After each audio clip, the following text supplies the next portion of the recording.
본문 말씀을 통해서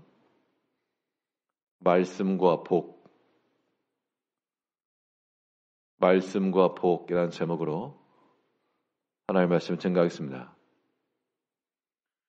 복이 무엇인가?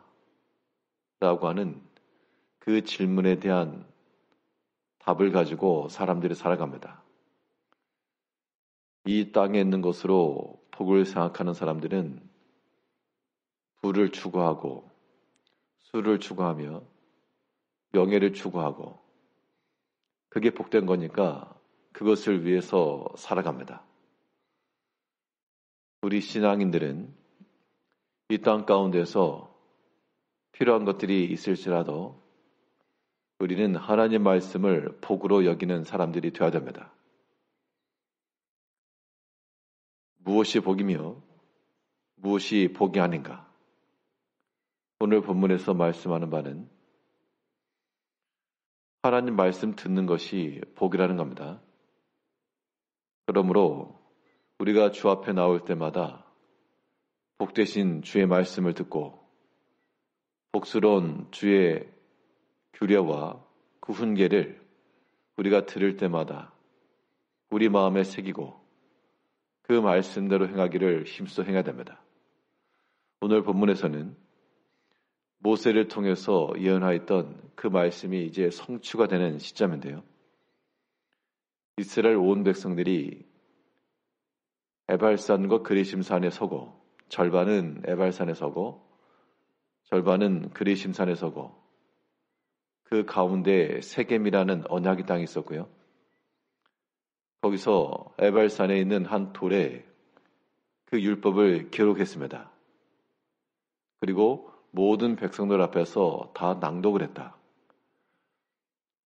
그 본문 34절을 보면 그 후에 여호수아가 율법책에 기록된 모든 것대로 축복과 저주하는 율법의 모든 말씀을 낭독하였으니 모세가 명령한 것은 여호수아가 이스라엘 온 회중과 여자들과 아이와 그들 중에 동행하는 거류민들 앞에서 낭독하지 아니한 말이 하나도 없었더라. 그 율법의 말씀을 다 낭독했다는 것은 그 무리들이 다 들었다는 겁니다.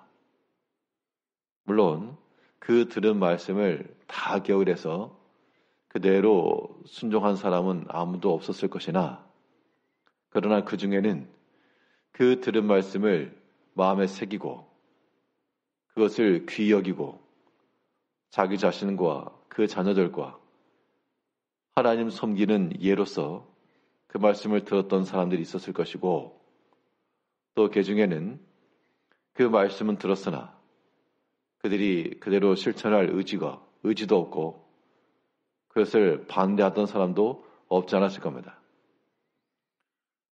우리가 생각할 때 우리는 무엇이 복인가?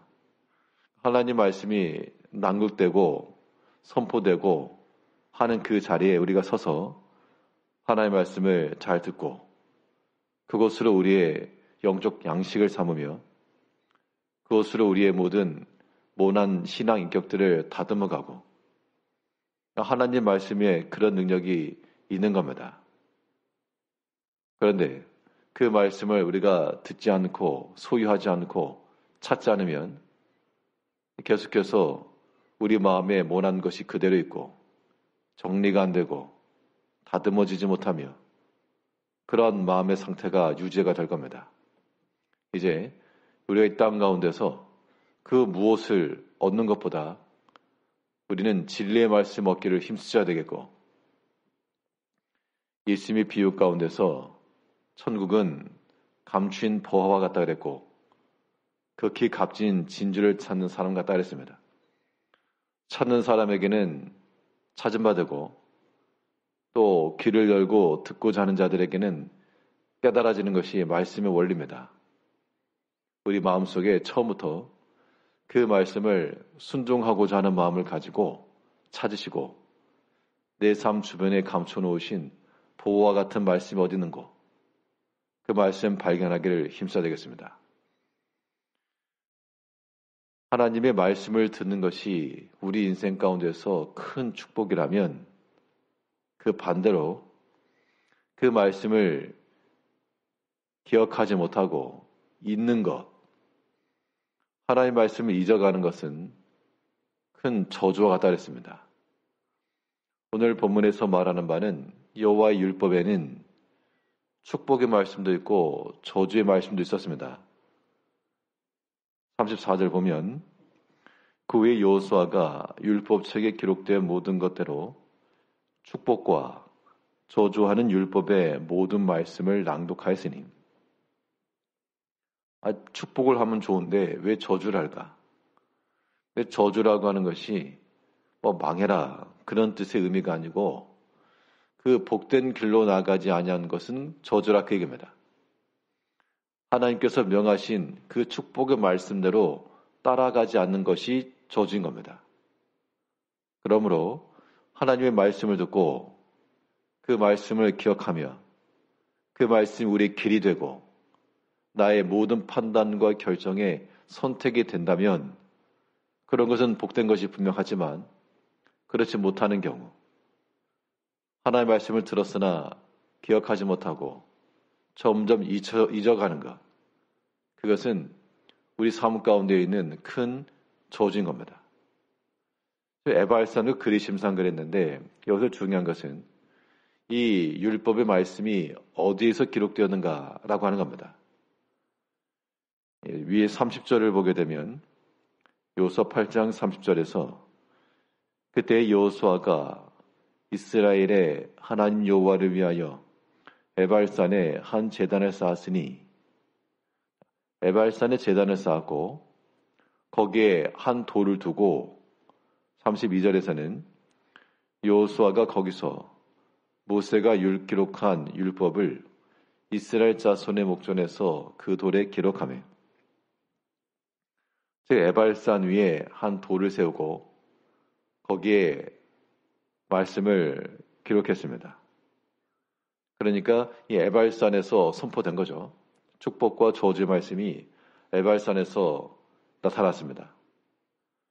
그런데 이 백성들을 에발산과 그리심산 양쪽으로 세웠을 때 한쪽은 축복의 산이요 한쪽은 저주의 산이라 축복의 말씀이 선포된 곳이 있고 저주의 말씀이 선포된 곳이 있습니다.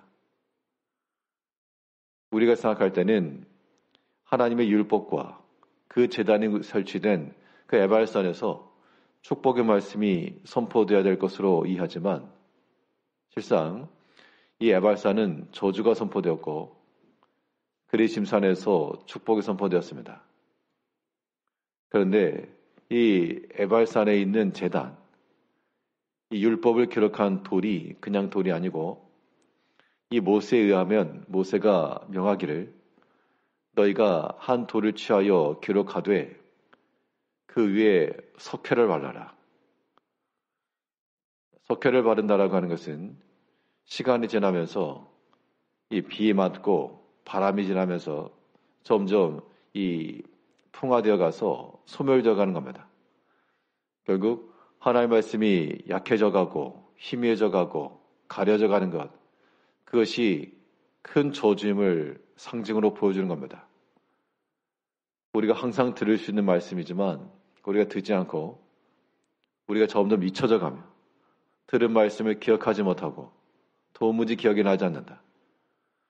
세상의 분주함과 바쁨 속에서 기억하지 못할 수도 있는데요. 그런 것이 복된 삶은 아니라는 겁니다. 내가 아무리 분주하고 바쁘고 세상에 할 일이 많아서 왔다 갔다 하더라도 우리 마음 가운데 하나님의 말씀에 기억나는 게 없고 묵상하는 게 없고 그럼 그것이 어떻게 복이 되겠는가? 점점 희미해져 가고 소멸해가는 그런 말씀이 되지 않도록 우리는 선명하게 다시금 더 깊이 하나님의 말씀을 각인하고 우리 마음속에 생각 속에 우리 모든 인격 속에 하나님의 말씀을 새겨놓아서 그 말씀의 길로 온전히 나아갈 때 그것이 우리 삶 가운데서 큰 축복이라는 겁니다. 오늘 본문에서 에발산과 그리심산에 백성들이 서고 거기에 축복과 저주 말씀이 선포되었습니다. 이것은 상징이긴 하나 우리가 과연 어느 곳에 설 것인가? 하나님의 복이 선포되는 곳에 서서 하나님을 경외하며 그의 말씀을 들으며 그 말씀을 잊지 않고 기억하고 묵상하면서 하나님의 축복의 삶을 살아야 되겠습니다.